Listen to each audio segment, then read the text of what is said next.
De Mouloud Farraoun, le fils du pauvre. La famille. Citation de Tchekhov.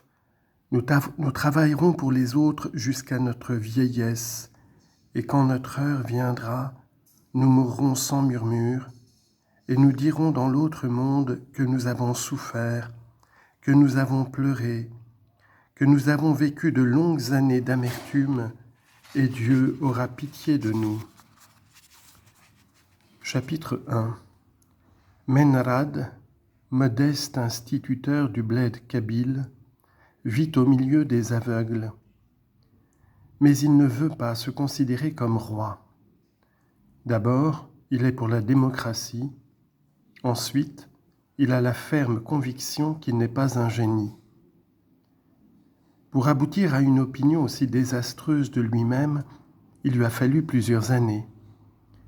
Cela ne diminue pas son mérite, au contraire.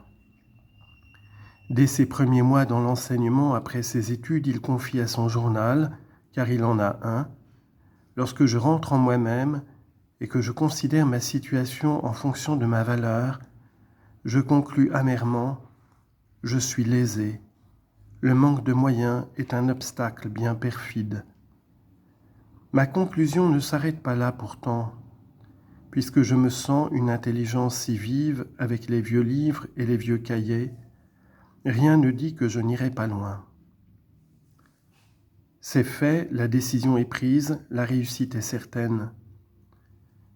À mesure que je savoure une étude élémentaire sur Ronsard et la Pléiade, ma décision s'affermit, l'examen à affronter devient plus accessible. Menrad était ambitieux. Il se moquait de son ambition. Il comprenait le malheureux que s'il cherchait trop à planer comme un aigle, il ne ferait que patauger davantage comme un canard. Il se résigna donc à être simple instituteur dans un village comme celui qu'il avait vu naître, dans une école, à une classe, au milieu de tous les paysans ses frères, supportant avec eux les tourments de l'existence, l'âme parfaitement calme et attendant comme eux, avec un fatalisme indifférent et une certitude absolue, il le dit, le jour où il entrera au paradis de Muhammad. Cette attitude en tout point digne d'éloge n'est pas celle d'un sceptique. Le pauvre Menrad est incapable de philosopher.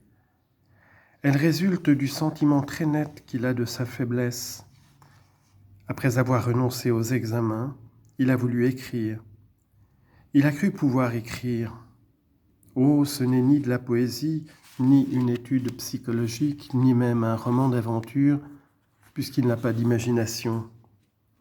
Mais il a lu Montaigne et Rousseau, il a lu Daudet et Dickens dans une traduction. Il voulait tout simplement, comme ces grands hommes, raconter sa propre histoire. Je vous disais qu'il était modeste.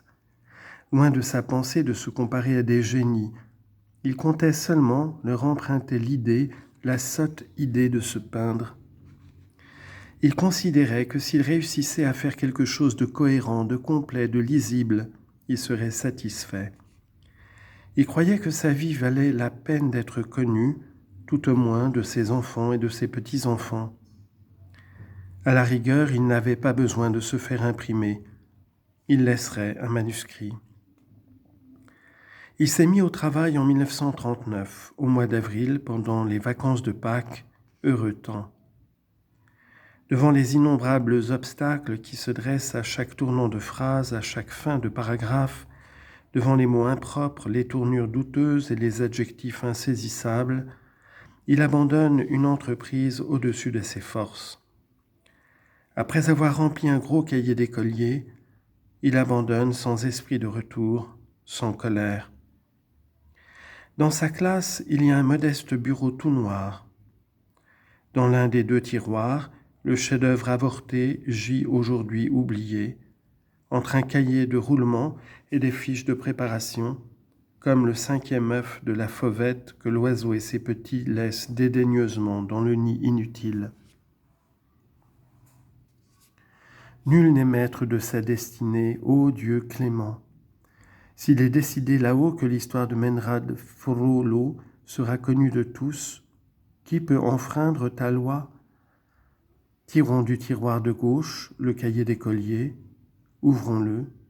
Frollo Menrad, nous t'écoutons.